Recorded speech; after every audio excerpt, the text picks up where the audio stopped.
Y'all media supports everything that is being said by the Savage section. You know how they be like, yo, we don't double that message. You know what I'm saying? When they be like, we don't sponsor that message. We sponsor all those messages, bro. Anything the Savage section says is right with me, bro.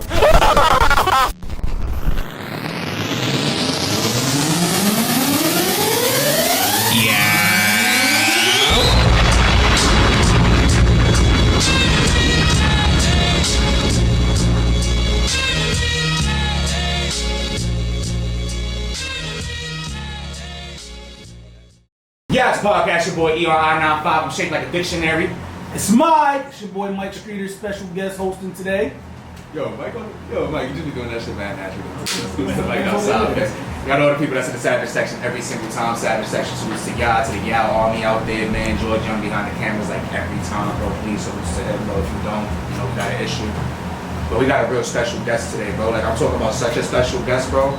Like I came in here, we're doing a 90-10 type of episode, bro. Like I don't even want to ask too many questions. I want to talk to this man. I want to let this man talk. You feel me? Absolutely. Real important, real influential to the game of New Haven.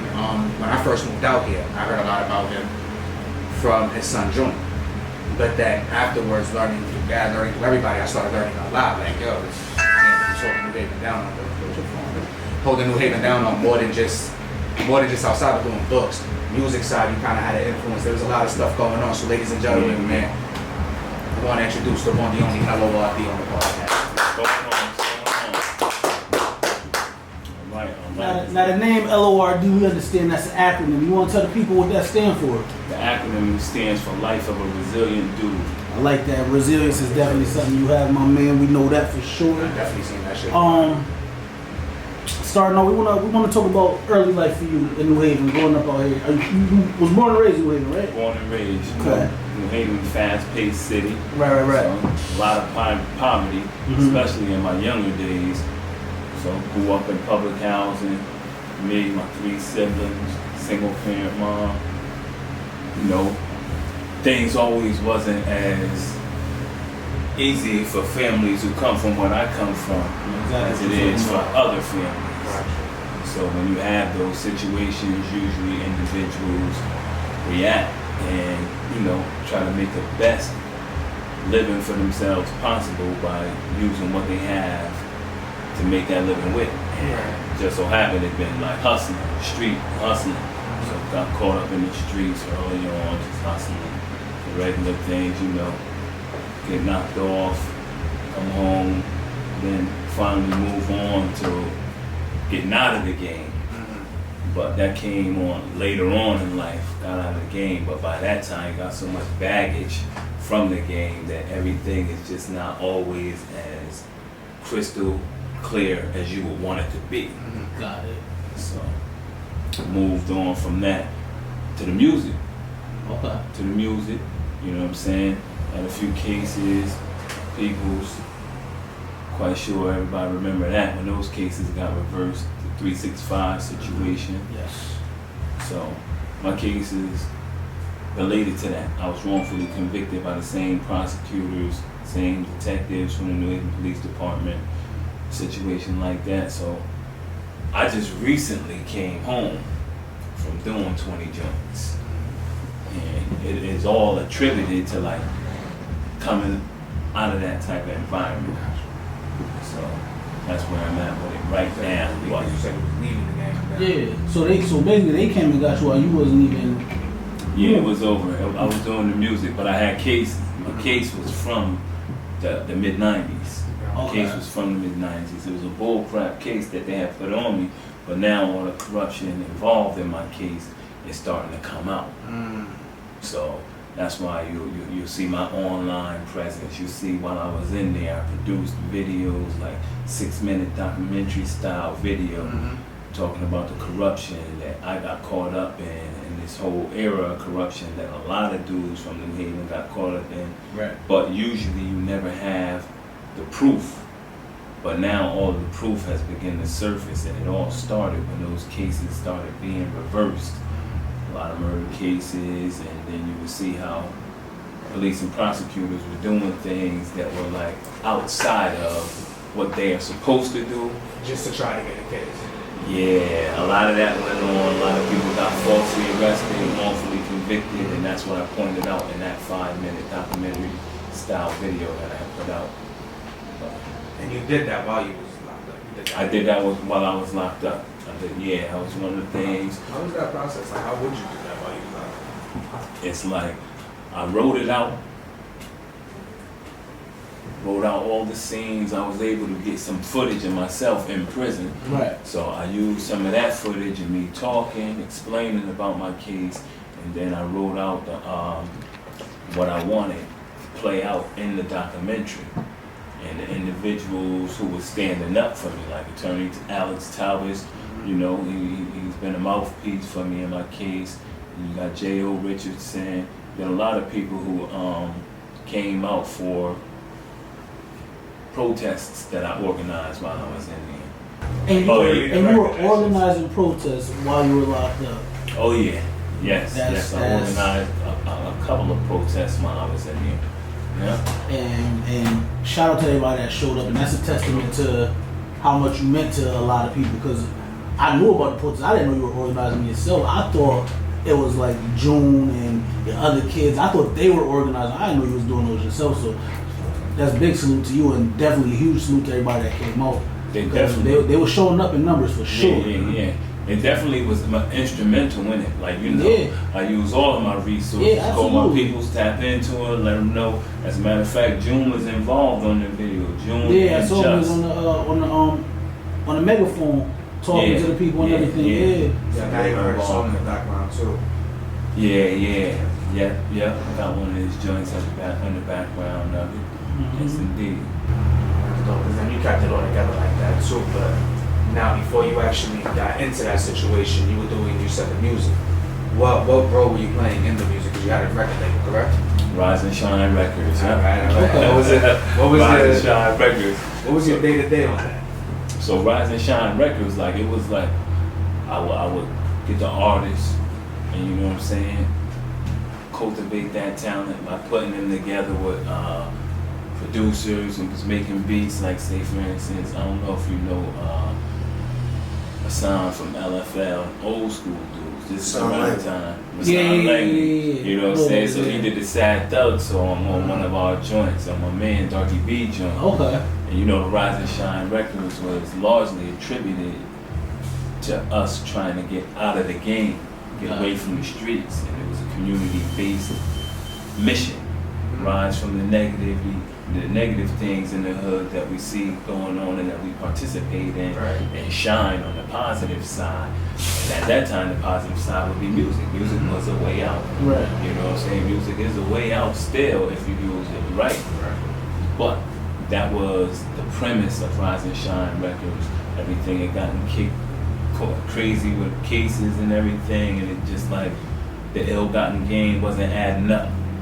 It wasn't adding up, and being legit was the only way at that time. So we pivoted. Rise and Shine Records started doing that. As soon as we started gaining a little traction, is when they pulled my peoples to trial for a case that they had, and that kind of like slowed things down. But I picked it up again after my man Darky B got convicted, sentenced to 100 years. Little brother, rest his soul, got convicted, sentenced to 75 years. Then you had Ash and Adams, 100 years and 90 years. But you know, as we started getting that traction coming out of the game, that's when they put it on us, got those convictions. But 17 years later is when the cases got overturned. So now you start to see what's going on here. And now the public gets to see that, you know, everything that you heard isn't exactly the truth. Right. But when you come from the streets and you come from public housing and poverty like we do, and you participate in certain aspects, you could be hustling, and then you can catch a case, automatically it looks like you're the culprit because you're already into some reprehensible behavior. But that wasn't the case. 17 years later, it all played out. See the prosecutors who had participated in the prosecutorial misconduct, You're starting to see the police officers who participated, and it's not just us. Collectively in New Haven, it was a big problem. But we needed to get away from that, so that's when I pivoted. Rise and Shine Records. Then they convicted my man. It just got crazy from there. But now, everything is starting to come out. And who were artists on your label at the time? Main Dude, I know you know Main Dude from Made in Connecticut. Absolutely. He be out here heavy with his Absolutely. thing. So he was like a front runner. Okay. And you had Kid D. Okay, I know Kid. Of course, everybody know Kid D. And then First Lady. yeah, Filipino. Mm-hmm. You know. So we was shaking and moving, and we was working with a couple of people, but it just so happened when I came back even stronger. First we was doing Rise and Shine, then my mans got convicted, then I had to regroup, came back even stronger. That's when they put me on trial for my case. Got it. And it's the same old bull crap done here. So, and that's what really knocked me down. So after I went to prison, got falsely convicted, now I'm in there and I'm wondering, you know, how am I gonna take care of my family? I need to do something. I got a 40-year sentence, suspended after 24 years with a consecutive 10-year sentence, suspended after 5 years. So it was a total of 50 suspended after 29. But the game won't stop, you know what I'm saying? So that's when I started Rise and Shine Publishing from behind the wall. Okay. That's the first book that I had published, Money, Murder, and Drug Flow. You know what I'm saying? What year was that? That was, I finished the joint in 06 and then I published it in 2010. Okay. Started the publishing company, got everything right, published it in 2010. You know what I'm saying? Alright, so you got a book moving. You got a book going around now. Do you see like, I don't want to say if it was your label from it, but do you see like what's going on with the movement of your book? How people are like reacting to it? How they're taking it in while you're locked up at this moment, or you have to like wait months and months to find out? So that one, the first joint was crazy because the first joint, it was like I guess people expected it to be a autobiography. That was going crazy.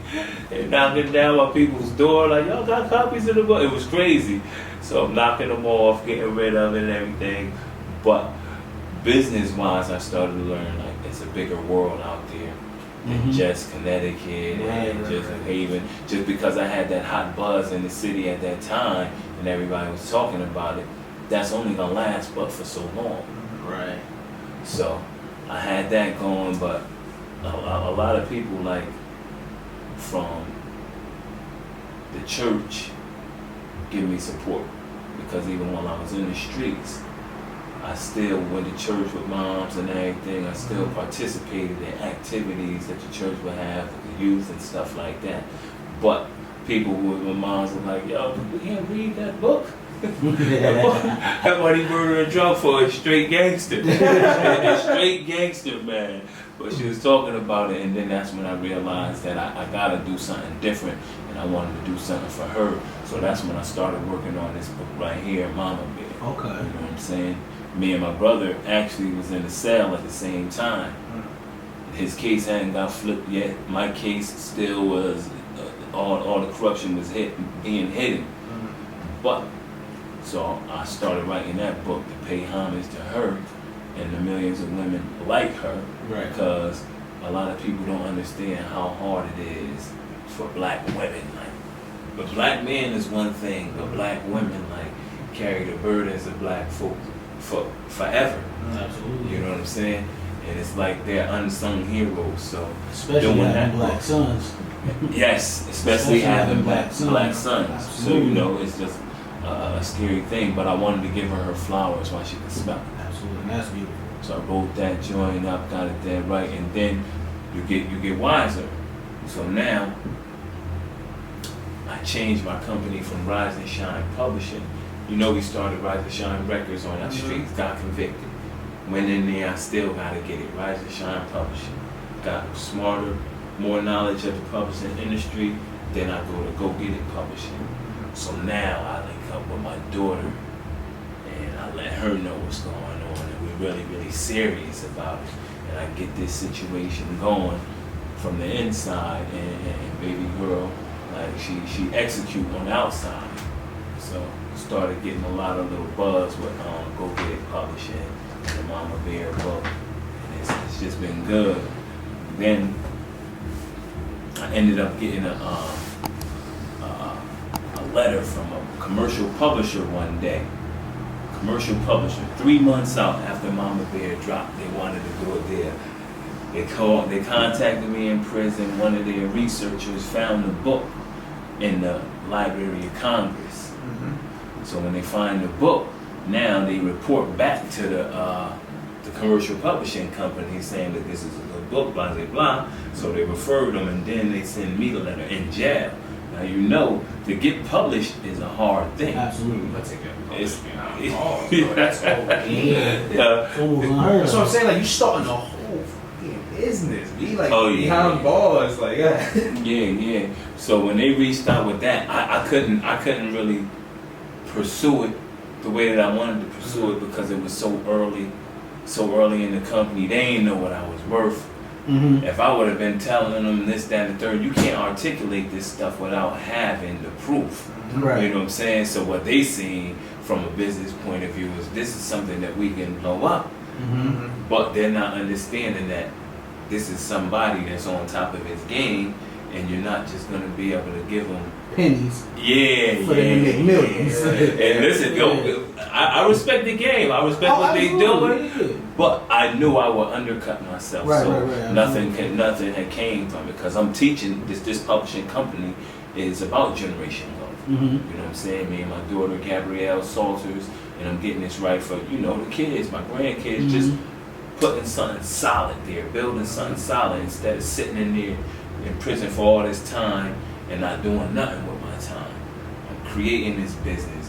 I'm creating these business minds in my children, and I'm showing them how we do it. So it's just been a phenomenal experience altogether. But when we got that little hit right there, it was beautiful. And then we just kept on getting hits. We buy black, we get articles, everything online. So that's when you see the online presence, you'll see the presence, you'll see certain journalists reach out. And then when you put that with the case, with the wrongful conviction, it's kind of crazy. So that's what you see when you look at Google or when you look at my Facebooks, my social media period, you'll see that footprint. So what was the motivation behind writing the first book? Because I know a lot of people that have been in prison and done long stretches, and a lot of them did nothing with their time. Yeah. Exactly. A lot of them did nothing with their time but work out. And let me not say nothing. Creating was not something that was in their mind. Because it's tough to be creative when you're in a situation where you don't want to be in. You have to find comfort somewhere to be creative and to be good. How are you able to find that space of, I'm going to write this first book? All right. So, most importantly, like I said, my peoples, I watched the wrongful conviction take place. I know we were all part of what the police was doing to us. Right.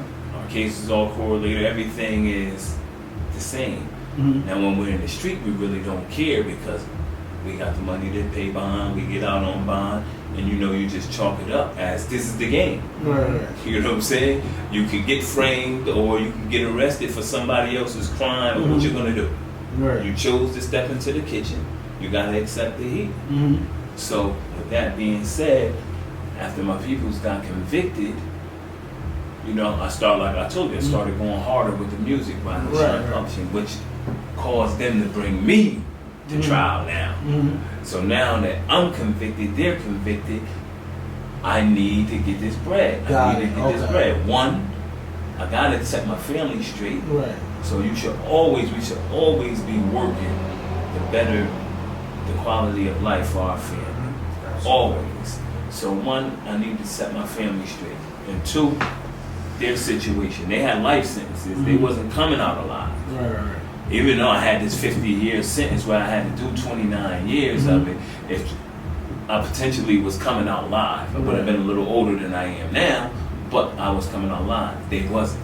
Right. So I needed to get a movement going and build off of that. So that's when I started the first book. That's what drove me to write the first book. Got it. Okay. Yeah, could have done it. Like, I'm really trying to think. Like I'm trying to put myself in his shoes. What it is, like, that's somebody who lived the saying they can lock your body, but they can't lock your mind. He kept it same. He kept it same mental from when he was home. You gotta go get it. You gotta go get it. Gotta go get it. Gotta go get it. Absolutely. Figure that shit out because a lot of people again they'll either. I feel like sometimes people get locked up and they get worse sometimes. You know what I mean? Like now I'm about to get on my bullshit. You came home like you was already. There's a party going on for you. You was there terminal like nothing but love, nothing but smiles on faces. Not like. I think it was one of the most beautiful sights I've ever seen in my life to see like how everybody came out to actually want to show you love that day. And it was, again, everybody was just, it wasn't just smiling, they was laughing, it was joyous. Everybody was just, it felt like me not even being from this city sitting there, I'm like, oh yeah, you could just tell. And I think I whispered it to Young or something, I'm like, yo, you could tell everybody here hasn't seen each other in years, but nothing's changed with them. Like everybody in there, and like out of everybody that was there, I know you mentioned one person earlier, and I've seen a little bit of things that was going on with him too when he came home. But your brother was able to get his case overturned, but then he had passed away, right? Yeah. What was your brother doing right before? Because again, he came home. I know you were doing the books, but what was your brother doing once he came home? When he came home, he was doing the music thing. Mm-hmm. That right there, I usually don't get into that situation too tough because you know it's still fresh. Yeah, that's hurtful. But you know, he was doing the music thing. And he was doing the club thing, promoting. Nice. So he was doing this thing. So like that's the thing that all hit the ground running when he came back, and that's really fucking dope to me. You gotta. I mean, you can't sit around. It's crucial. You sit around, man. You forget about all those good thoughts that you had while you was in prison. So I like to live it. You know what I'm saying? I started these publishing companies from prison because it's something that I can do from prison. You know what I'm saying? I feel like I enough control to maintain this and bring it up to something. And that's how we end up closing the global distribution deal while I was still in there. You know what I'm saying? The first Mama Bear cover, it's not this. I revised the cover. I was like, I see it's second edition. Yeah. I revised the cover, revised the text because you know a lot of people was liking it. We got a great response, and then I would have some of the people from the facility, like librarian and other people who were into read the joint. So I slide in the joint, and they first thing when you tell me you got a book you want them to read, they thinking that it's something you wrote. They right. Take chip grease all over. They're like, yeah, I'm gonna check it out. But when I show them the book and presenting and show them what I'm into, they always taking it back. So that's a ill thing, but I had a few people.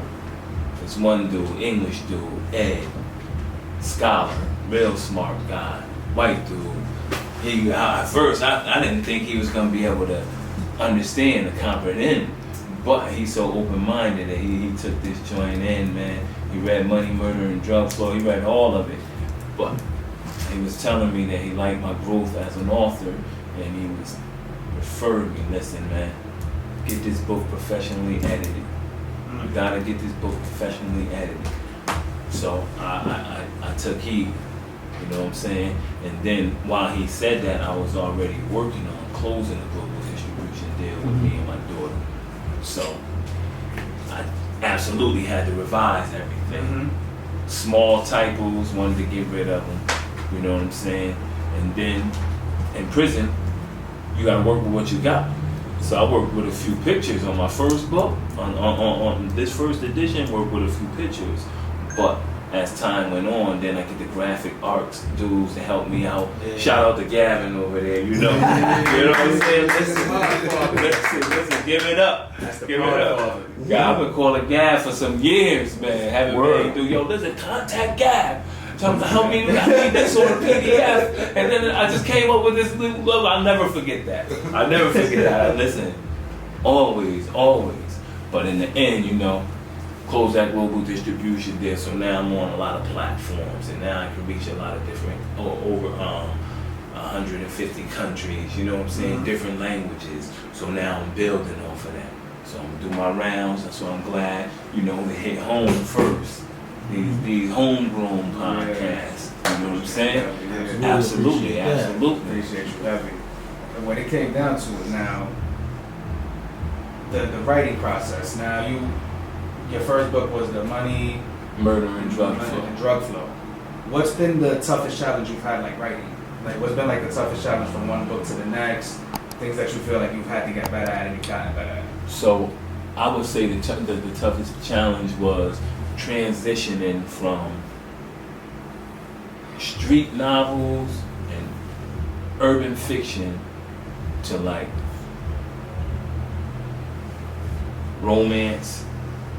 Okay. You know what I'm saying? Transitioning to romance, like a totally different thing, like stepping outside of the box. But the most challenging was this joint that I just finished, and it's called Power and Prestige.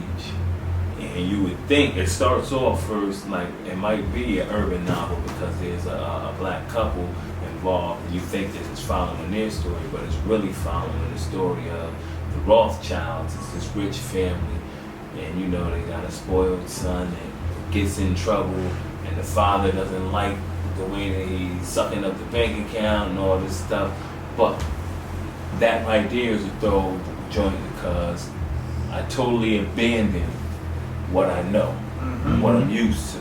I can write urban fiction all day and street literature all day because I come from it. Right. But doing this suspense novel, this Power and Prestige, so now I gotta study other countries, and I gotta study all types of things so that I can know what I'm talking about when I'm putting it in, because it's different lingo.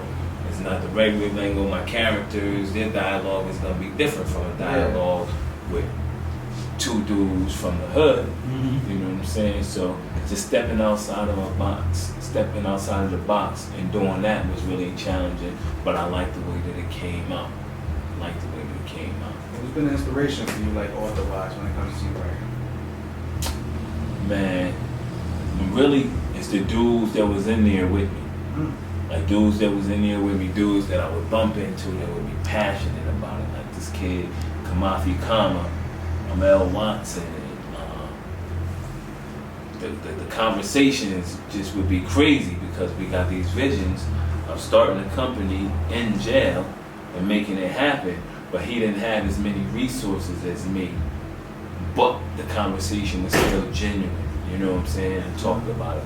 Talked with other artists, Ray Son-Allah, and Danny D. Bev, Daniel Boone's Mills, you know, just these dudes, Tyrone Harvey, these dudes that I was locked up with, and we talked about it. But to see them continuing writing throughout the day, getting it done, inspired me, kept me on top of my game to get it done. So not only am I writing, but I know I got a bigger purpose. I know what I'm trying to do. I'm trying to get this bag right because I got my peoples, and we got to deal with these cases, and we're dealing with them from the inside. But throughout the process of Go Get It Publishing and Go Get It and Rise and Shine Publishing, the cases got reversed. So now I can focus strictly on my kids, strictly on my legacy, and building this up to what it needs to be so that I can leave them something that is of great value should I ever leave this earth prior to them. So, with writing books, have you ever, like, is it in the plans to do movies at some point? Oh, absolutely. Absolutely. Because I know a lot of authors that stick to being just books. Yep. So that's why I wanted to ask, because especially when you're stepping out the box, you're not doing just urban fiction, you're doing romance, you're doing suspense. So you could turn the book into a movie real easy. I mean, and then you see it says a novella, Puerto Rican. So a novella to me, that's something you don't interrupt. Right. Novella, like, if your mother's watching a novella, you shut the fuck up, you walk by this living room, don't cover this TV, bitch. Like, that's one of the things. So when I seen that, I was like, nah, it's gotta be one of them. Because I seen that when I read that, I was like, read the back of this book.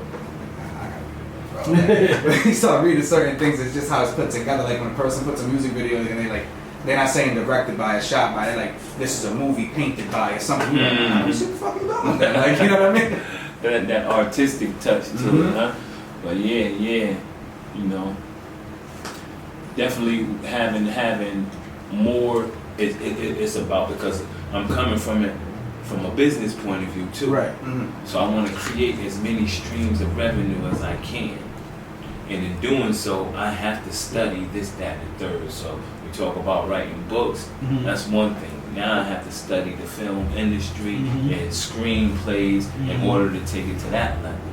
But while I was in there, I just kept on seeing Hulu and Netflix and all these different platforms and what they were doing, and how all the actors and actresses now are doing their own thing. Yeah, enjoying deals straight with them. So that's what Power and Prestige is about. It's a series. It's set up as a series. Okay. Set up as a series, and it's meant for Netflix. Okay, nice. Meant for Netflix. And then I got the Alderman. The Alderman is the same way. It's meant to be a series.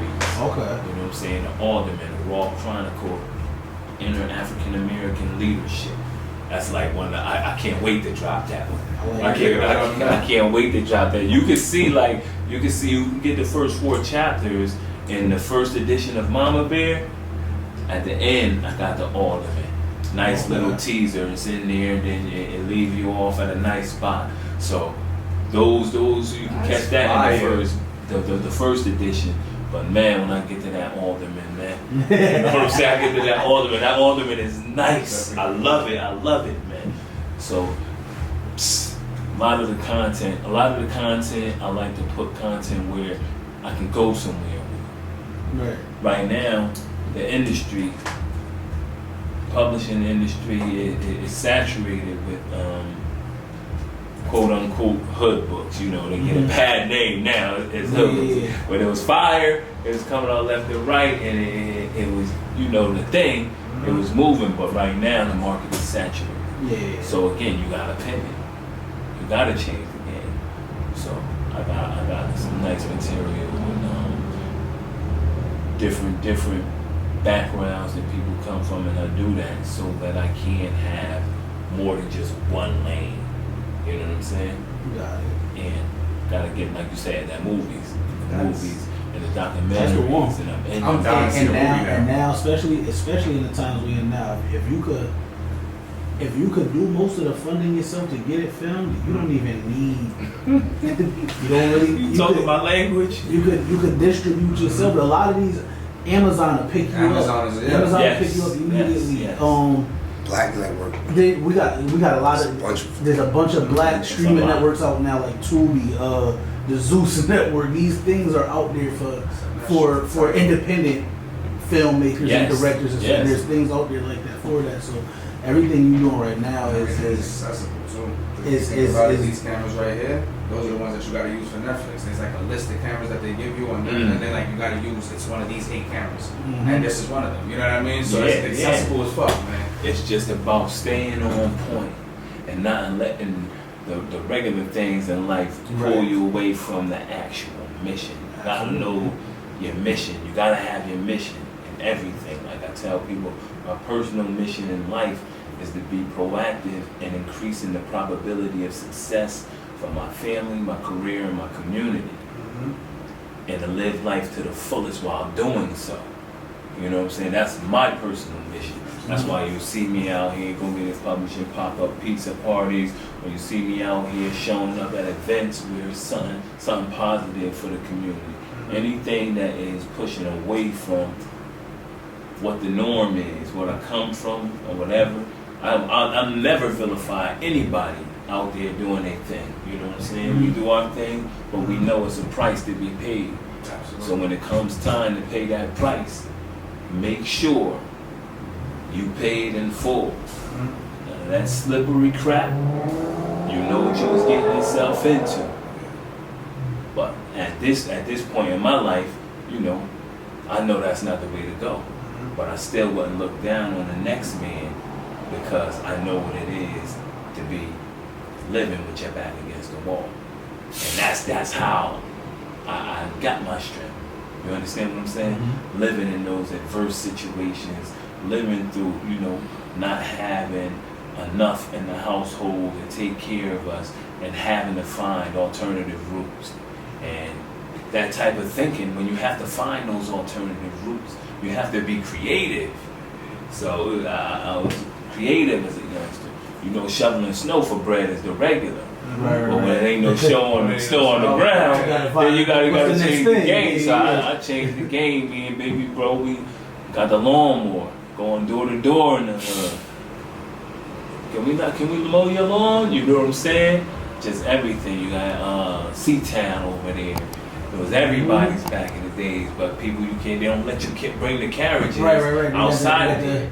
So you gotta carry the people gotta carry their groceries back and forth from the car, and it's a trip. But we was young dudes, 10 years old out there. Can I carry your bags for you? Carry the bags, they hit us off with a little bit of bread. We there all day. By the time we leave, you know what I'm saying? Got a nice little pocket full, enough to take care of yourself. It was just a beautiful thing. But I say that to say this, that's how you build that strength. So we start that hustle in the hood early. And then just imagine when we get a product that is like primo, drugs, something that everybody wants. So when you apply that same work ethic and now you got something that everybody wants, you kind of like, you grow, but in the end it's something that's detrimental. So again, you know there's going to be a price to pay. Right. So instead of going that route, now with all the knowledge that I have, listen man, get it done now, get it done the right way. And inspire dudes. Don't be the washed up drug dealer come to talk in front of a bunch of kids and you sitting there trying to talk about your glory days and brag rather than being effective and having them understand, listen man, if you want to get to that bag, it's a way to get to that bag. You're young now, you start getting to that bag, you could be straight by the time you hit your 25th birthday. That's the type of encouragement that I want to put out there. That's the type of energy that I have to put out there, because if I had not wasted my time in the game, some would say, oh, you did good in the game, but it can't really be too good, you know what I'm saying, because I'm not able to keep it. So now, building something that I can keep, something that my children can benefit, my grandchildren, and go get it published. And this is just the beginning. Like, this is just the first step. You know what I'm saying? To a whole bunch of bigger things. And we're gonna take a quick intermission, right? But before we take this intermission, I want to ask you one little question. Is there anything that you took for granted before you got locked up that you may have not really seen that important when you got locked up? I would say my mother, man. I would say my mother. Like my kids, you know, that's the normal things. We would say, I took my kids, but I always loved my kids and was crazy about them. But when you say take for granted, I would say my mother. You know what I'm saying? And so many of us do. Even though we are super close to our mothers, you know how it is, black women, their sons, and how they have to cling on to them because, you know, you basically are an endangered species growing up as a black man. Absolutely. I mean, people can turn a blind eye to it and call it what you want to, but we know what it is. People of color, black and brown, we endangered species in the hood and beyond. But we don't pay attention to what their pain is like. You know what I'm saying? Their pain is like starting from juvenile all the way to the youth centers, to the grown jails. And you got the morgue, the hospital, all this stuff. This is what their life is on a daily basis. So I would say I had took that for granted, and that's the reason why I pay homage to my moms and the millions of women like her in this country, in this book. Now we're gonna take this quick intermission, man. We're gonna be right back in a couple seconds. We're gonna run through a couple of things. So y'all pay attention to all this stuff from L.O.R.D. We're gonna be back in a few minutes, man. See how it's a podcast.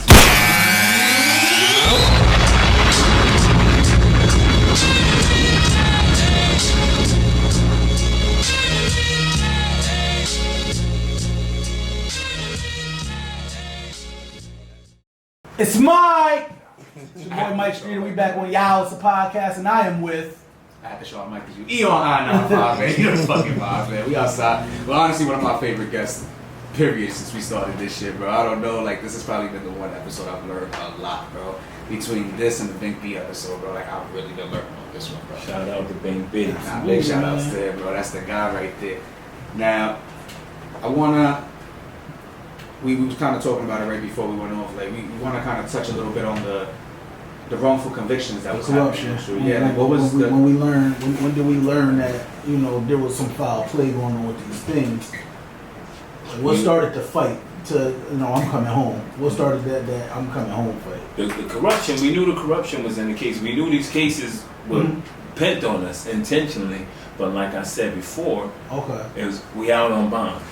Oh, so y'all already knew even before y'all was sentenced. Y'all knew the cases, all the cases, damn. high bonds or whatever. We out on bond. So we out on bond, and we really don't care much because we know the case is fake. We know everything is set up. Okay, damn. But as we continue doing, what we're into or whatever, the cases become serious. Like because there's nothing that they can arrest us for, and they use these cases, and eventually we come to learn about what they did and how they came to set us up because we didn't know much about the system or not much about what a FOI request is or whatever. So we started to learn that when we got convicted.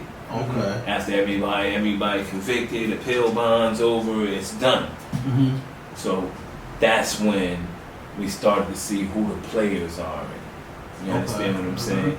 So I start seeing who the players are, and then my family, my peoples, in their case, they know where to look now. They know what transcripts they need to find out how it went wrong in their conviction, and they find it. Okay. So at the same time, I know what prosecutor is involved. Same prosecutor in my case. So I start to learn like what transcripts do I need, what information do I have to have in order to show what's going on here. I knew it because, again, I started to see the players.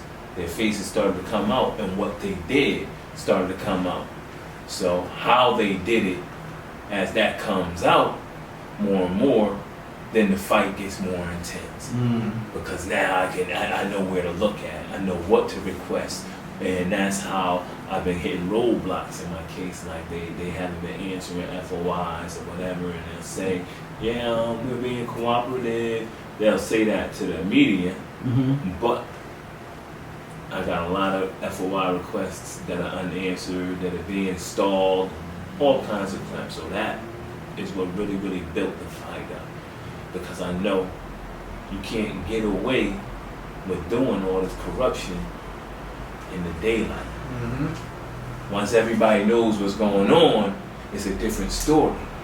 So that's how I had to start organizing these protests, having people come down to the courthouse, come down to the police station, come down to the green, you know what I'm saying? And we got a lot of support. So the fight just continue to build, and then you seen it all spill over at the point where I had just came home. You know what I'm saying? So now it's like I'm fighting on the outside. Now I've got the state's attorney's office agreeing that they're gonna review my case for an integrity review, which I myself don't completely trust, because at the end of the day, what it is state prosecutors investigating state prosecutors. So this is a brother prosecutor investigating his brother prosecutor. How am I gonna trust what his outcome is? And being that the corruption is so ugly, it's like they're stalling right now, in my eyes, is them trying to create a way to either whitewash the corruption altogether or to minimize the embarrassment, or they have some type of dilemma on whether they just gonna come out all the way and give it up for what it is. So it would be those three things. Whitewashing it all together, they're plotting to do that, or they're plotting to minimize how they're gonna get around this thing, or they're just gonna do the right thing altogether and let it all out. Which I doubt on that. Yeah, but that's why it's so interesting to watch it play out.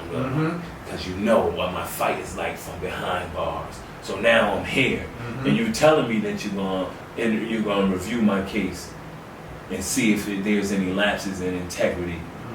But I'm not believing that, so I'm waiting for them to make their moves, and then I'll move accordingly. They literally like that's literally they just throwing shit at the wall, hoping something was gonna stick, bro, and then just holding shit down. Yeah. Everything started to come out, like their reputation. If their reputation hadn't started to surface as a whole in cases that are totally unrelated from mine, unrelated from my families, but just related by the same prosecutors, same detectives, same state's attorney's office, same New Haven Police Department. Those connections are like irrefutable. And when you look at those cases and when you look at the officers involved and the prosecutors involved, it's like it's been taking place for some time. Yeah. Common denominators for everything. Couldn't even say it any way better. That's fucking scary, bro, on the real. That's really fucking scary because at that point you're really trying to do your thing. You know what I mean? Like I feel like everybody does their bullshit when they're young. You know what I mean? Like that shit happens, but then you hit like a certain point that you're like, yo, I got kids, I got a family. Let me do this different. I'm doing the right thing. And then you're doing it that right way, and it's just like now y'all want to live. You know what I mean? Like that's where it gets fucked up. Yeah. And you was the last out of everybody to come home, right? Yeah, I was the last to come home. Yeah. How many years in between was that? So they came home in 2013. The case got flipped in 2013. Shook the building. USA Today, all kinds of articles all over the country, everywhere. You know what I'm saying? Because nobody had, at that point, there hadn't been a reversal of that magnitude, Right.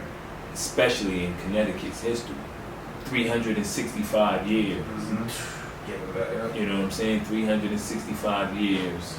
And those are life sentences. Is that where they came up with the name for the record label? Yeah, 365.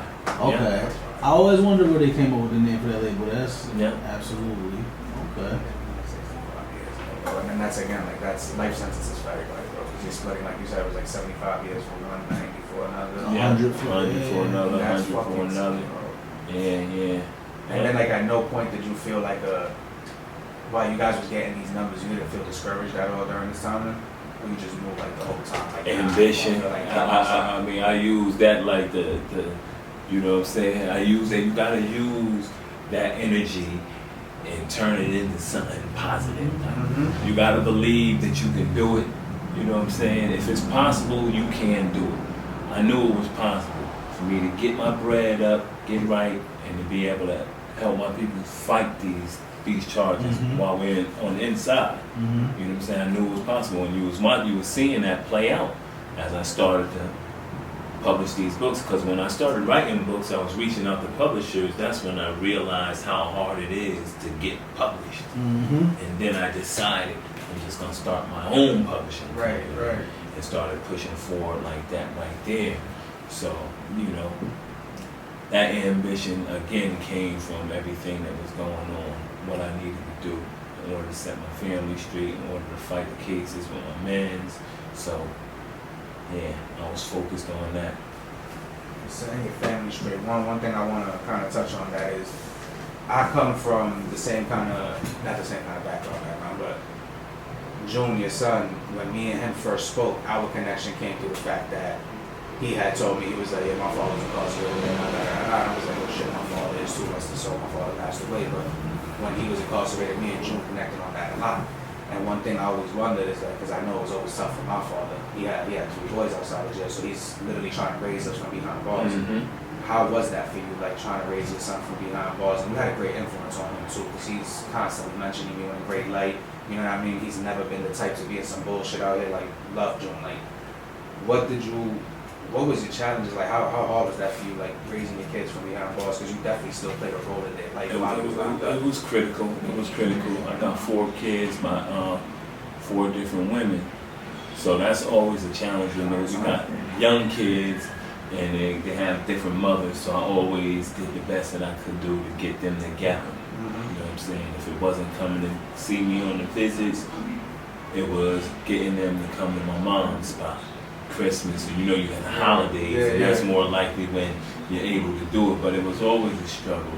So with June though, and that's my only son, I definitely was blessed because his stepfather, you know what I'm saying? That's my guy, his stepfather named George, and he was a great father figure for June. Like, I love that. So me and George, we cool with that, man. He held it down, and just really, really bridged the gap in that situation.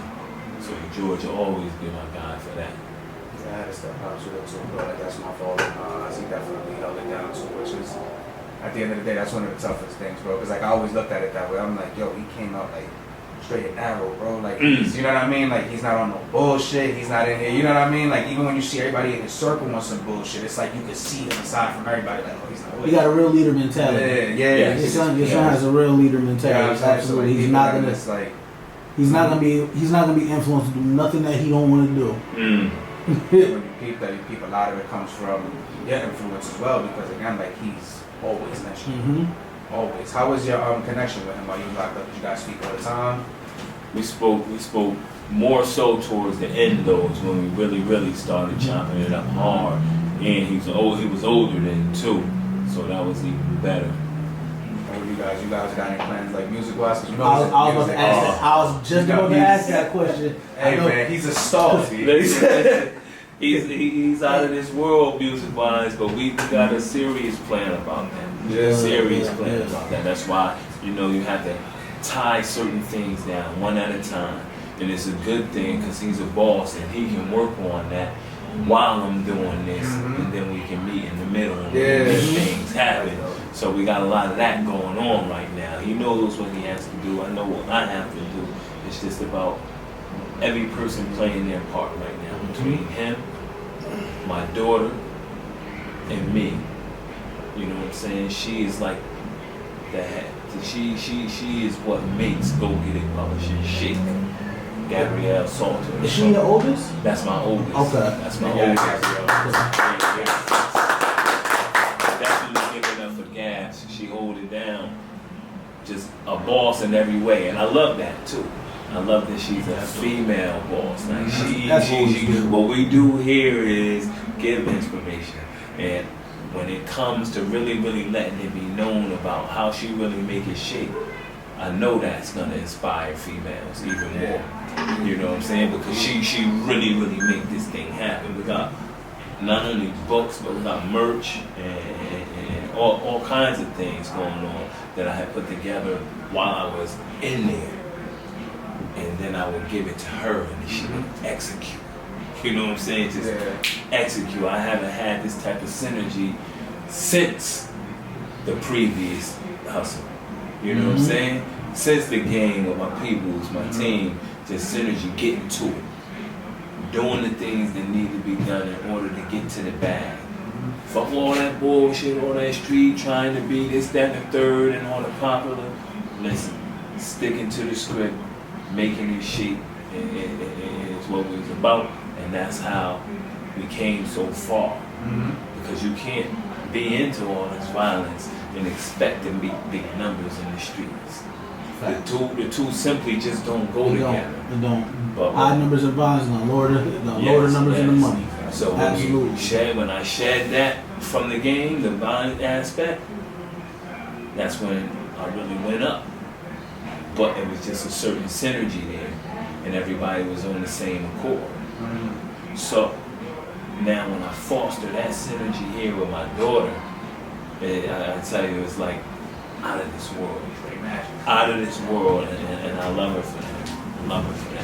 So, like you said, between that, you also got like the ideas to turn these into movies. You know what I mean? The doc, like you got a few things going on with it. And I'm pretty sure she plays a really big role behind the scenes with a lot of it. Yeah, absolutely. That's so right now we're 3 books that's out right now, right? That are already published and out right now, right? 3 books right now. I pulled Money, Murder, and Drug Flow because I want to revise that. Okay, gotcha. I want to revise that. Okay. When they gave it to me, I had to okay it from the Bing, but I couldn't look at the PDF files and everything. And they're trying to explain it to me. So while they explaining it to me, I'm like, oh man, I already invested in this print. Yeah. Now I'm like, I can't see the proofreading. I need a computer. So I'm like, yo, print it.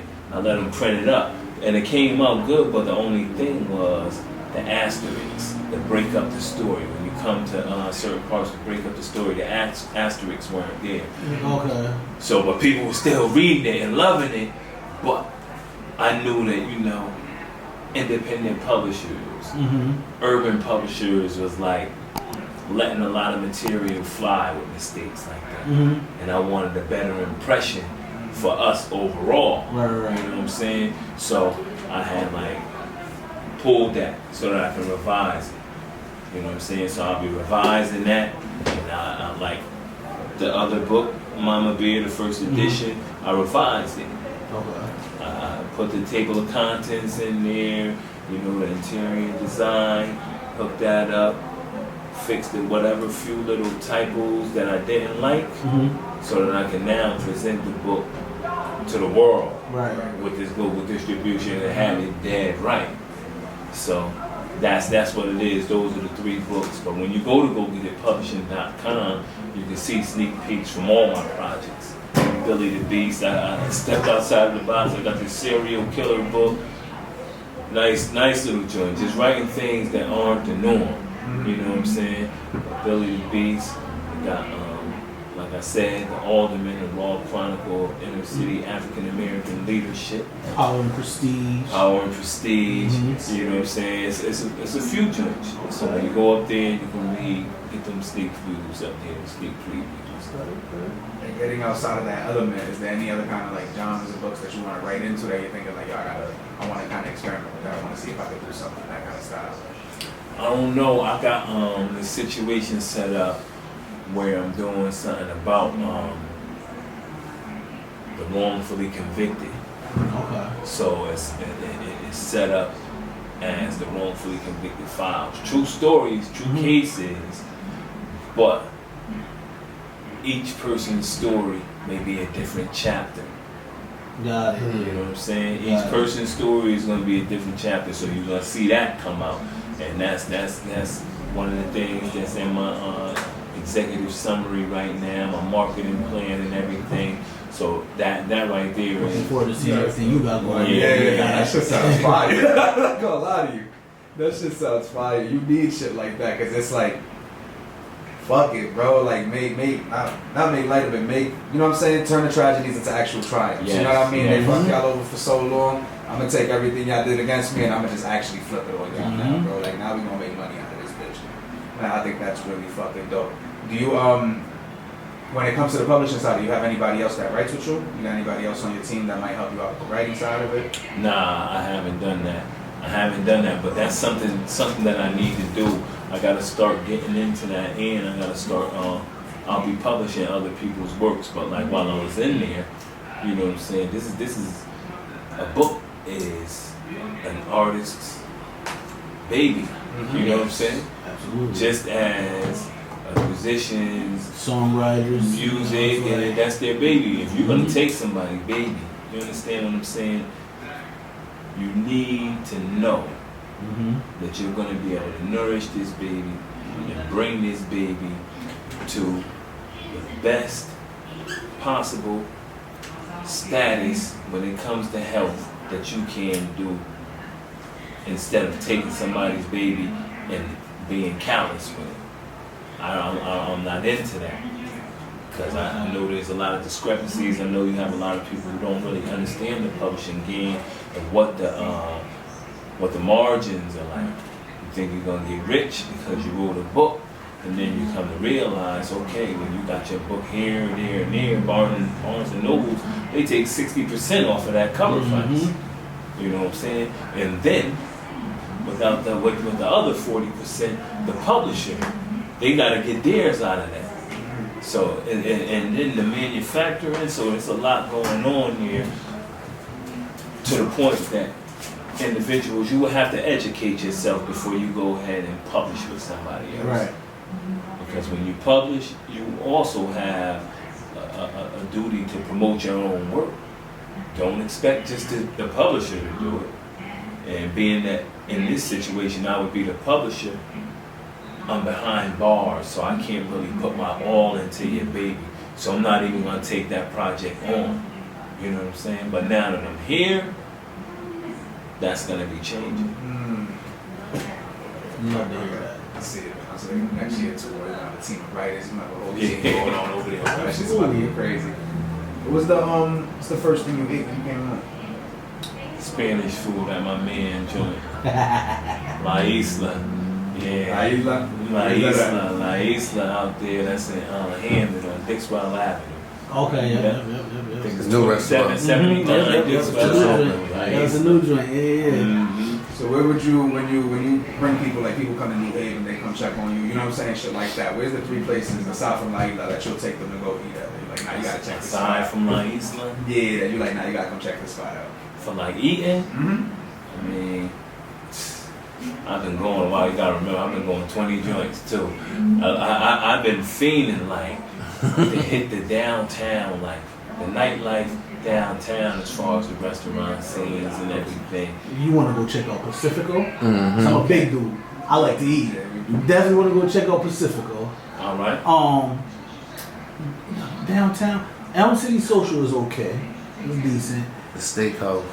Jack's. I'm not a huge fan of I Jack's. fuck with Jack's. I'm not the hugest fan of Jack's. They're decent. It costs a little something, but that. I'm not worried about it. To me, I've had way better steak in other places. Downtown 80 proof is good, not for like big meals, but if you like wings and like small appetizers, 80 proof is a new restaurant downtown. That's pretty good. Yeah, downtown got some food. They got some eats down there. They got some. I like to eat, so I can tell you. Like went straight into. He was like, well, listen, if you don't got none, I definitely got answers. Downtown for me, downtown or Pacifico is number 1 for me when I go downtown. And Sol de Cuba as well. That is another Spanish spot. It's really, really good. So. But they got. I've been hearing about this, because I want to do the fly side. I've been hearing about this rooftop joint that they got downtown. I don't know. Is it One George or something like that? I haven't been there yet. I've heard about it. So I actually haven't been down there to the rooftop joint. Yeah. I haven't been to the rooftop One George, where's inside? One George Street, something like that. Don't quote me. I'll tell you right now. We're about to look this up right now. We're about to look this up. We That's about to look this up where right we're now. going to have the next book release party. That's where it's going to be at. And while we wrapping up too, anything else that you might wanna plug in? Anybody that you might wanna plug? You want people to take a look at? Website stuff like that. Definitely gotta take a look at those authors that I mentioned previously. Kamathi Kama, Danny D. Bev, Daniel Boone Mills, Tyrone Harvey, Ray Son Law. Definitely take a look at them. Because they do, these are dudes, like I said, that I crossed paths with while I was in there, and they was on their grind, and they brought their visions into fruition, and that's what I'm about. That's why the name of my company is Go Get It. You see it, you know it's possible, go get it. Point blank, period. You know? So that's the most inspirational thing you can hear though. Like honestly, you see it, just go get it, bro. Like you don't need all this extra philosophical shit. Just go fucking get it, bro. Get it. That's it. Go get it. So there's a few rooftop joints apparently downtown New Haven. Okay. There's a spot called High George on 9 High Street. That's on 9 High Street. The hotels down here actually do rooftops apparently. Like the Omni got a rooftop up there. They said that you could eat at. That's crazy. Yeah. Apparently Elm City Social has a rooftop. Didn't know that. So yeah. So there's a yeah, I couple of like that. rooftop I like joints. that. Yeah. Them the joints right there. Yeah, man. I'm gonna have to go see what's up with that my damn self. Throw my good threads, my little button up and everything like that. You know what I mean? My poppies on my feet. You know, get out there. I don't know. Miguelito comes You out. know what I'm saying? That's what he took to the Miguelito. Absolutely. His whole name change. I'm fake Spanish, so you know. Lord jokes aside, bro, we really like Definitely appreciate it. Staff, bro. Definitely appreciate you. Definitely want to thank you Sharing for with coming us. here, bro. Talking, being so open with us like this. This was, like I said, the most insightful episode I've been a part of, bro. So once again, I want to thank you for that. All right. Absolutely.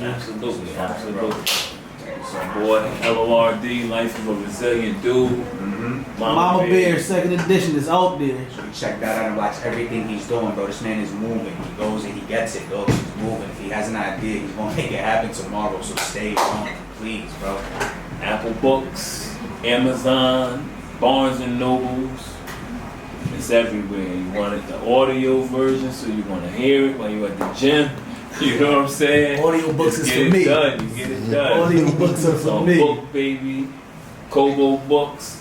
It's everywhere. Everywhere where you get your books, all you have to do is type in Mama Bear by Lord, and it'll pop right on up for you. All right, got it. Appreciate you once again, man. And you said you have a website too, where we can see the sneak previews Oh yeah, of the other GoGetItPublishing.com. GoGetItPublishing.com. Now make sure GoGetItPublishing.com. check that out. GoGetItPublishing.com. You'll see all the articles up there on my story. You'll see the videos that I produced while I was in jail. You know, when I got in contact, when those big companies contacted me, I wrote did the videos to respond. All that content, you'll find that on GoGetItPublishing.com. Also, you hit up GoGettersAnonymous.com. Okay. It's anonymous. GoGettersAnonymous.com. It's a place for go-getters to come and, you know, congregate with other go-getters and share ideas. Right now we got it set up with the merch, but you know we'll have the directions on which way we're going with that website. So it's definitely a good place to visit. Make sure y'all check on him. Like I said, you see, bro, like he's just moving, bro. There's new ideas every minute, bro, and he's making them happen. GoGetItPublishing.com. GoGettersAnonymous.com.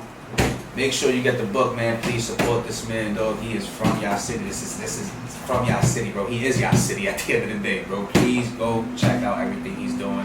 Stay in tune with him, bro. The documentary coming soon. Everything coming soon, bro. Please stay in tune, bro. L.O.R.D was just on the podcast with us. Y'all media supports everything that is being said by the Savage section. You know how they be like, yo, we don't double that message. You know what I'm saying? When they be like, we don't sponsor that message. We sponsor all those messages, bro. Anything the Savage section says is right with me, bro.